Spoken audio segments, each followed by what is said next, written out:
My name is Ashley Frazier. I'm 35, and on the morning I promised to choose love in front of everyone who mattered, my phone lit up with a message from the person who taught me what promises are supposed to mean. Mom, don't expect anyone to show. Best of luck. No punctuation, no explanation, just that. I stared at the screen long enough for the battery icon to feel like judgment. I locked the phone, unlocked it, checked the contact as if the number might have shape-shifted overnight. It didn't. The dressing room smelled like eucalyptus and starch, white linen, trembling hands. Through the thin wall, I heard laughter. Nathan, my husband in less than an hour, was probably practicing his vows, tripping over the line where he called me the most maddening miracle I ever met. He didn't know they'd decided not to come. I hadn't told him the full truth about the way my family reacted to him. When we got engaged, Mom called him scrappy. Dad said not a strategic match, as if marriages were arranged by shareholders.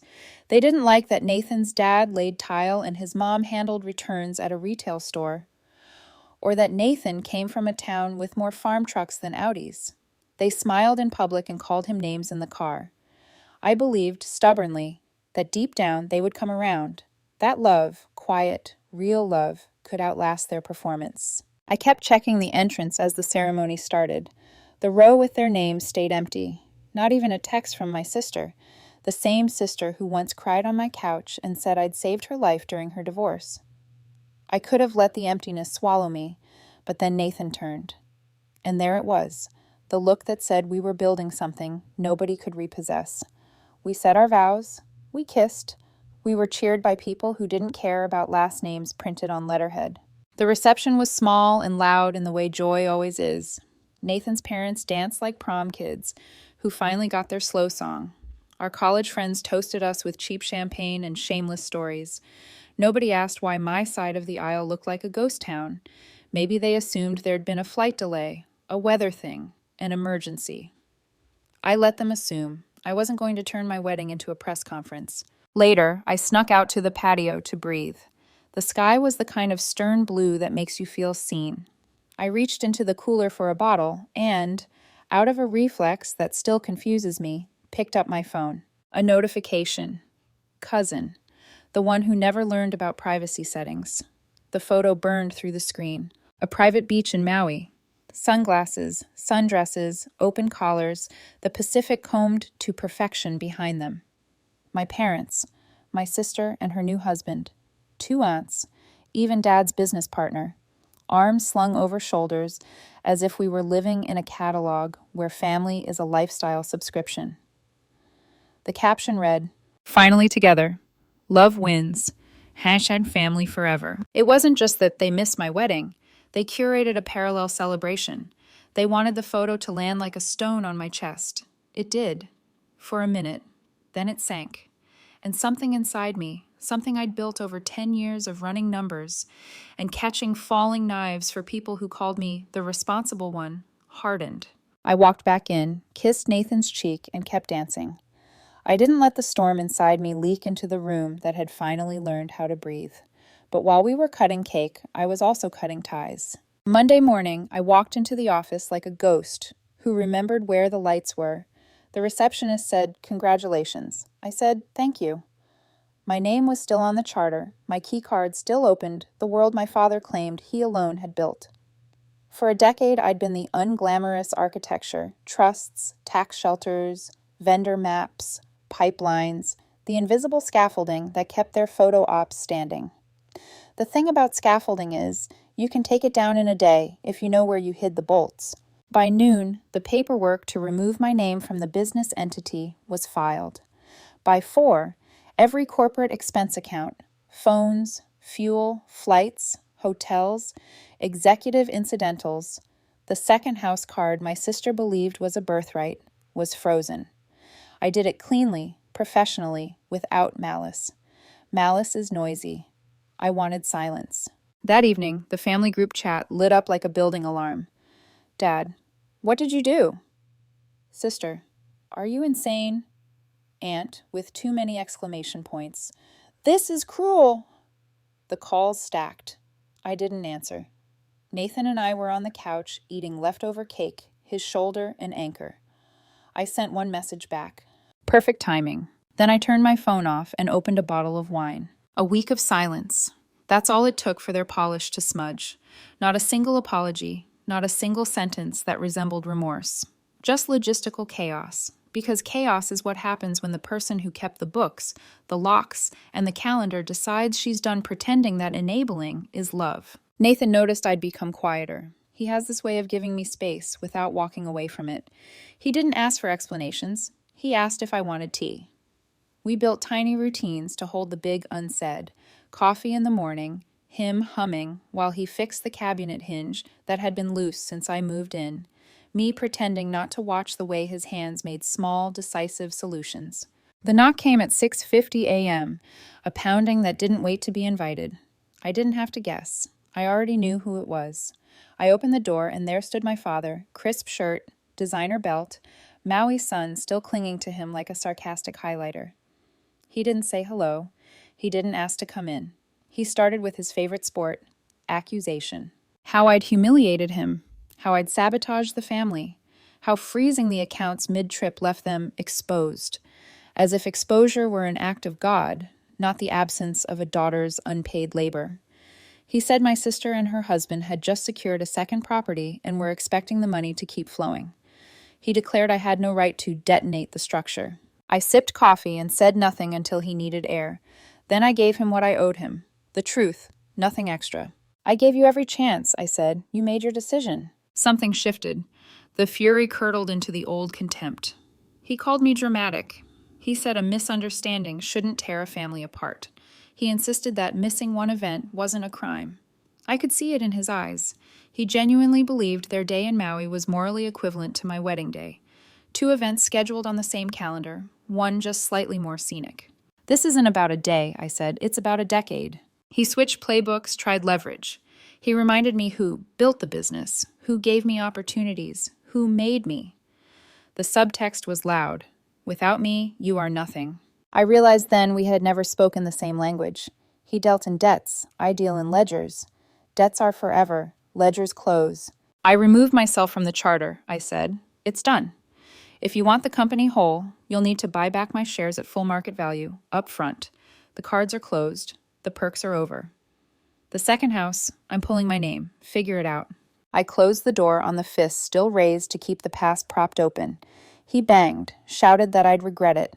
I finished my coffee and opened the wedding album on my laptop. My family's faces were absent from every photo, and yet each image radiated a kind of uncomplicated happiness I'd never managed to buy for them. That afternoon, I called Lena, my attorney, and drew a clean perimeter around my life. I revoked permissions, closed shared accounts, and canceled the auto pay on the house my sister thought she'd move into with my name as the safety net. Not anymore. The first signs of collapse are never dramatic. They're petty and administrative. A flagged company lease car, a curt email from a vendor about a past due invoice, a utilities notice at the lake house. Silence rolled in from their end. Not apologetic, just calculating. My sister posted a photo dump heavy on inspirational quotes. Dad's business partner went dark. Still, no apology. Only the confusion of people who can't fathom that the machine stops if the smallest cog refuses to grind itself to dust. I didn't celebrate. I didn't cry. I stood very still inside a life that, for the first time, belonged to me. Nathan came home with takeout and a look that asked, "Now?" I shook my head. "Soon." And in that soon, I felt the building creak. Somewhere a beam had been removed. The structure would learn how much I mattered by the shape of the hole I left. By the next morning, my father's silence had turned into strategy. I could almost hear it, that corporate tone disguised as calm, the kind of voice that ruins lives through emails labeled "per my last." He wasn't used to losing control, especially not to his daughter. But I wasn't that daughter anymore. When I sent the 2 words, perfect timing, I didn't mean revenge. I meant closure. I meant it I was finally done being the financial life support for people who only loved me when it was profitable. By midweek, the system I'd built began shutting down piece by piece. The travel cards bounced first. Then the office lease auto pay failed. A few vendors started calling me out of habit. One of them, an older man who used to handle logistics, whispered over the line, They're scrambling, Ashley, and they're furious." He hesitated, then added, "Be careful, they'll come after you." I thanked him, but I wasn't scared, not yet. That Friday morning, I woke up before Nathan, made coffee, and opened my laptop. Notifications flooded in like aftershocks. Unpaid invoices, suspension notices, tax alerts. Every ping sounded like a heartbeat I didn't want to hear anymore. I took a deep breath and closed them all. The world wasn't ending. It was just rearranging. At 6:50 a.m., the pounding on the door started again, only this time it wasn't polite. I didn't even flinch. When I opened it, my father stood there, face red, shirt crisp, sleeves rolled just enough to look in control. He had the same tan from Maui, the one that looked sprayed on by irony itself. He didn't wait for an invitation. "Do you have any idea what you've done?" he barked, pushing past me into the living room. "I think I do," I said quietly. He started pacing. "You humiliated me. You froze corporate accounts in the middle of our trip. Do you know how ridiculous that looks? We were stranded like amateurs." I didn't respond. I just watched him. He turned to me, voice rising. "Your sister's house deal fell through. She was counting on you to finalize the funds. She and Ryan were supposed to close next week." I sipped my coffee. Then they should have saved more. That stopped him cold. "You've gone insane," he said, lowering his voice like it made him reasonable again. "You can't just blow up the entire family because you're angry about one—" "Stop," I interrupted. "You keep calling it one day. It's not one day, Dad. It's every day leading to that day. You raised me to handle problems like a business transaction. So that's what I did. I terminated a bad contract." He stared at me like I'd spoken another language. "This isn't a contract, Ashley. It's family," he said finally. "Then why does it feel like I was the only one paying the bill?" For a second, something flickered in his eyes. Confusion, maybe even shame, but it disappeared as quickly as it came. He adjusted his cufflink like he was resetting his authority. "You think this makes you independent? It makes you reckless," he said. "You built nothing without me. You'll come crawling back when you realize you've burned your safety net." "Maybe," I said, setting the mug down. "But at least the fall will be mine." He took a step closer. "You really think walking away makes you strong? You're throwing away your legacy, everything I built." "Correction," I said softly. "Everything I maintained while you took the credit." That did it. The mask cracked. His voice broke into the familiar shout I grew up with, the one that filled houses and silenced rooms. He accused me of betrayal, of disloyalty, of breaking the family's image. But I didn't hear most of it, because for the first time in my life, I realized I didn't owe him an explanation. When he finally stopped, breathing hard, I said, "You should go. The next time you want to talk business, have your lawyer call mine." He laughed, short and bitter. "You think this is over? You don't walk away from family, Ashley. You fix it." "I tried. You just didn't like my version of fixing it." He stormed out, slamming the door hard enough to rattle the frames.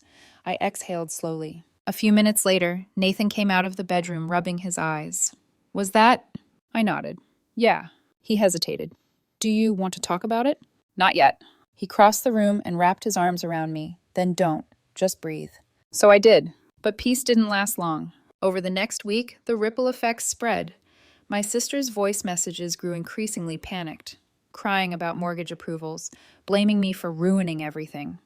My mother sent a single email. "You've made your point. Stop this before it's too late." Too late for what? For them to face what they'd built? I didn't reply. Then came the calls from the company's accountants. Confused, nervous. "Ashley, did you really pull all access? The family's trying to reverse the freeze." "Yes," I said flatly.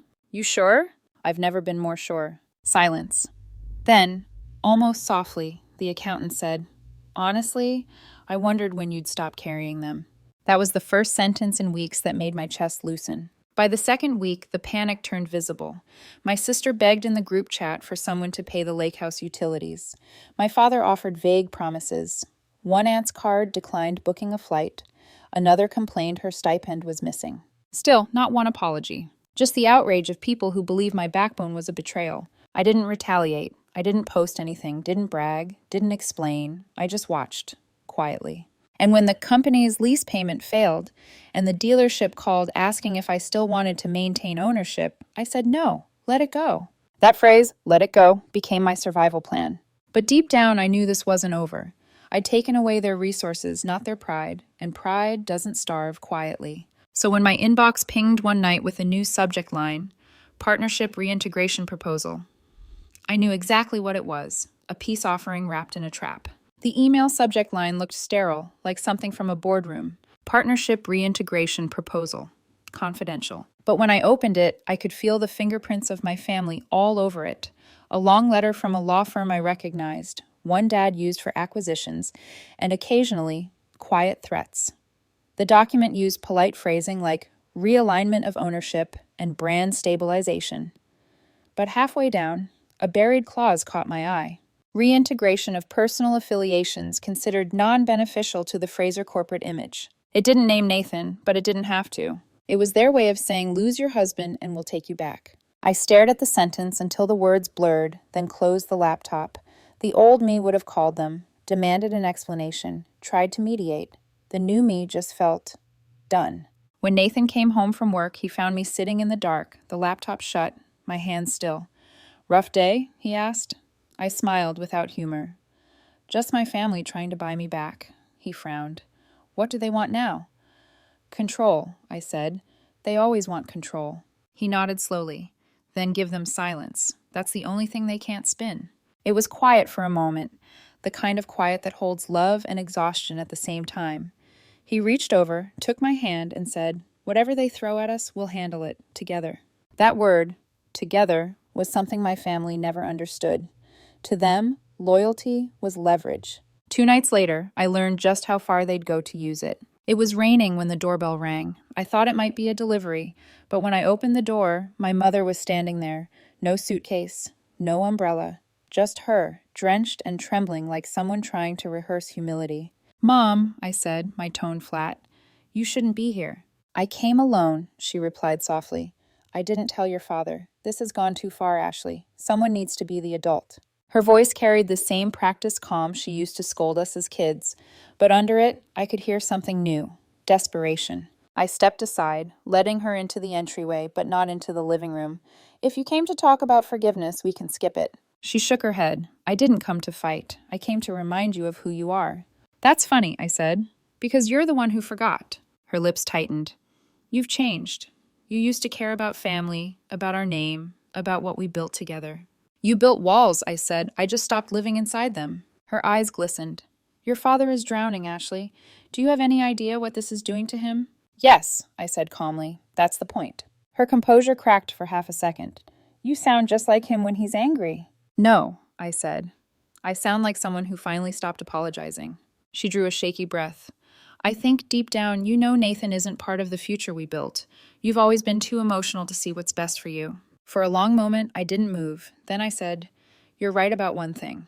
I do see the future clearly now. You just don't exist in it. Nathan stepped into the hallway then, silent but steady. His presence was like gravity. My mother's eyes darted toward him, searching for weakness. You don't have to let him make you choose, she whispered. I already chose, I said, and I'm sleeping fine. Her shoulders sagged. So this is it? You're just cutting us off. No, Mom, I said gently. You already did that the moment you got off the plane in Maui. She looked at me like she didn't understand the language. Then she turned and walked out into the rain without another word. When the door closed, I felt something in my chest unclench. Not joy, not even relief, just clarity. That night, as Nathan and I sat together on the couch, the thunder outside matched the quiet war in my mind. I knew they wouldn't stop. Silence to them was provocation. They needed control, and I had taken it. The next morning, my inbox confirmed it. Subject: intent to sue for breach of fiduciary duty. There it was, the family's final trick, law as punishment. I forwarded it to Lena, my attorney. Within an hour, she called. They're trying to box you in before the collapse, she said after reading the first page. I figured, I replied. She was silent for a beat, then added, They don't realize you were the one holding the box closed. That made me laugh for the first time in days. Lena got to work immediately, filing counters, freezing further assets, locking communications. She moved, like someone who'd been waiting for this. Meanwhile, the Fraser business empire started to bleed quietly. Vendors backed out. Clients questioned leadership. Without my digital approvals, their transactions hung midair. I didn't even need to sabotage them. The infrastructure just forgot how to function without me. And then came the first real hit, a contract default that my father's partner tried to hide. One of the lenders called me directly, confused. Ashley, you used to handle these. Should I still send notices to your father? No, I said. Send them to me. I'll make sure they're archived. He paused. Archived? Just keep the receipts, I said, and hung up. That was the day I realized I didn't need to fight them. Gravity would do it for me. The lawsuit dragged on in silence. My father refused mediation. My sister posted family photos captioned, "Some people forget where they came from." My mother stayed quiet, for once. Through it all, Nathan stayed steady. When I couldn't sleep, he'd make tea and tell me stories about his parents.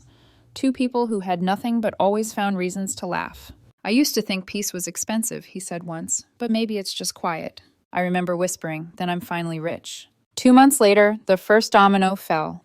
Their flagship account withdrew, citing internal instability. Then another, then another. The structure was collapsing, and I didn't even have to touch it. When Lena called with updates, her tone was measured but faintly proud. "They're unraveling, Ashley, exactly as expected." "Let them," I said, and I meant it. Because for once, I wasn't seeking revenge. I was just letting consequence do what it was built to do. By spring, the Fraser Empire was a hollow shell of what it used to be. There was no grand explosion, no dramatic headline, just quiet decay. Invoices went unpaid, vendors vanished, and longtime partners quietly cut ties. Every week, Lena sent updates that read more like obituaries than legal memos. The lawsuit my father filed fizzled under her precision. She dismantled it like a surgeon removing a tumor. Clean cuts, no emotion. The judge dismissed most claims in the first hearing, citing insufficient evidence and internal mismanagement. When I got the news, I didn't cheer. I just sat in my office, staring at the sunlight crawling across the wall, realizing how peaceful victory can sound when it doesn't need applause. Nathan found me there, quiet, coffee gone cold. "You won," he said softly. I shook my head. "No, I just stopped losing." He smiled, the kind of smile that tells you someone understands the difference. A week later, my phone buzzed with a text from an unfamiliar number. "Sister, I didn't mean for things to go this far. You've proved your point. Can we talk?" I stared at it, feeling nothing. There was a time when her words could unravel me, when I'd bend, just to make peace. But peace built on guilt isn't peace, it's prison. I didn't reply. That same evening, I received an email from a recruiter. Apparently, my sister had listed herself as managing director of Fraser Holdings on her resume and used me as a reference. My jaw clenched. The nerve. So I sent one message back. "Do not ever use my name again."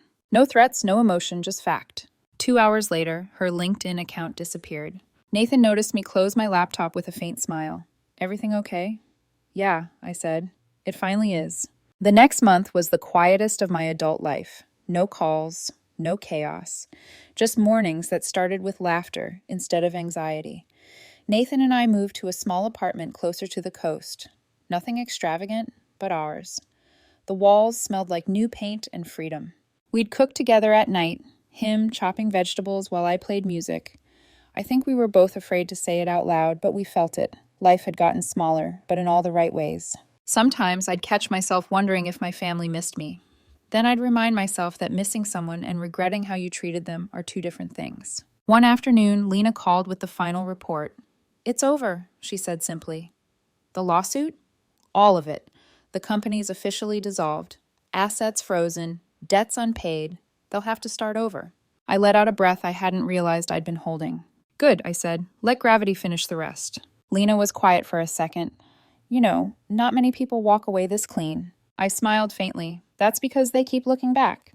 A few days later, a letter arrived, handwritten, formal, and full of the self-importance that could only come from my father. The envelope smelled faintly of his cologne, that sharp cedar scent I'd grown up associating with authority. I sat on the kitchen counter and read it aloud to Nathan. "Ashley, I hope with time you'll understand that everything I did was to protect the family. The business was never just about money. It was about legacy. You let emotions cloud your judgment and let outsiders influence you. We were right to protect what we built. One day you'll see that." "Dad!" I didn't even finish the last line before laughing, a small, disbelieving sound. "Even after everything, he still calls Nathan an outsider," I said. Nathan shrugged. "Then maybe it's time we build something worth protecting." I folded the letter neatly and dropped it into the trash. Agreed. Weeks turned into months. The silence stopped feeling heavy. It felt earned. I wasn't waiting for an apology anymore. I'd learned that closure isn't always reconciliation. Sometimes it's just peace that stops needing witnesses. Nathan and I spent our evenings planning a trip, something spontaneous. A road trip with no deadlines, no board meetings, no family obligations. Just us. We packed a small cooler, filled the car with music, and drove north with the windows down. Somewhere near the edge of a quiet lake, we stopped, watched the sunset bleed gold into the water, and exhaled together. "This," Nathan said, "this is the life your father never understood." I nodded. "Because it can't be bought or inherited. It's built." He reached for my hand, and I let myself believe, for the first time in years, that I wasn't just free, I was finally alive. That night, under a sky full of stars, he asked, "Do you think you'll ever talk to them again?" I watched the reflection of the moon ripple across the lake before answering. "They already said goodbye," I whispered. "They just didn't realize it." And with that, I felt the last thread of obligation snap. It didn't hurt, it didn't sting, it just ended. I leaned into Nathan, breathing in the clean air, knowing for certain that I'd finally left the wreckage behind. Almost a year had passed since the day I walked away. Life had become unrecognizably calm. No court filings, no crisis calls, no guilt-ridden messages pretending to be apologies. Just the quiet rhythm of ordinary days. Nathan and I had turned the small apartment by the coast into a home, the kind of place that smelled like roasted coffee and rain. Some mornings, I'd sit by the window with my laptop, working freelance contracts under my own name, Ashley Fraser, untethered from anything that used to own me. Then, one afternoon, an email arrived from an unfamiliar name, Jeremy Healer, Escady. Subject, trust contingency, William Fraser, estate. I froze. My grandfather's name. He'd been the only person on my father's side who ever saw me without calculation. When I was little, he'd tell me, "Ashley, money's loud, but loyalty's quiet. You'll know which one matters when you have neither." I clicked open the email. "Ms. Fraser, I represent the late William Fraser's estate. A trust established in your name has reached its maturity. The conditions have now been fulfilled. Please contact our office for verification and transfer arrangements." I read it 3 times before the words made sense. Nathan looked up from the kitchen table. "Everything okay?" I swallowed hard. "I think my grandfather left me something, but only if I met some condition." Condition? Yeah. I scrolled down, reading the small text at the bottom of the email. Release clause. Beneficiary must hold no ties, legal, financial, or managerial, to the Fraser family business upon reaching the age of 35. My throat tightened. I had turned 35 2 months ago. I had cut ties completely. Without even knowing it, I'd fulfilled the condition. The following week, I sat in Jeremy's office surrounded by oak panels and quiet wealth. He handed me a folder, simple, unadorned, but heavy. Inside were documents, investment accounts, real estate deeds, and something else, a handwritten note. The signature was shaky, but unmistakable. William Fraser. "If they ever choose themselves over you, walk away and don't turn back. I've seen the way they mistake cruelty for strength. Don't let them teach you that love is currency. Take this, not as a reward, but as freedom. Build something they can't measure. I'll be waiting on the other side." I didn't realize I was crying until the ink blurred beneath my fingertips. Jeremy cleared his throat gently. "Ms. Fraser, the trust includes several properties, stocks, and a warehouse of artwork. Estimated total value, just under $7 million. I stared at him. $7 million? He nodded. "Your grandfather wanted to ensure you'd never need to depend on them." For a long time, I couldn't speak. All I could think about was how, even in death, he'd understood me better than anyone alive. That night, I told Nathan everything. I handed him the note, my voice shaking halfway through. When I finished, he didn't say a word. He just pulled me into his arms. He wasn't crying for the money. He was crying because, for the first time, someone in my bloodline had chosen me. "I think your grandfather finally gave you back what they took," he said quietly. "What's that?" "Belonging." I pressed my forehead against his chest and nodded. Over the next few months, we began building something new.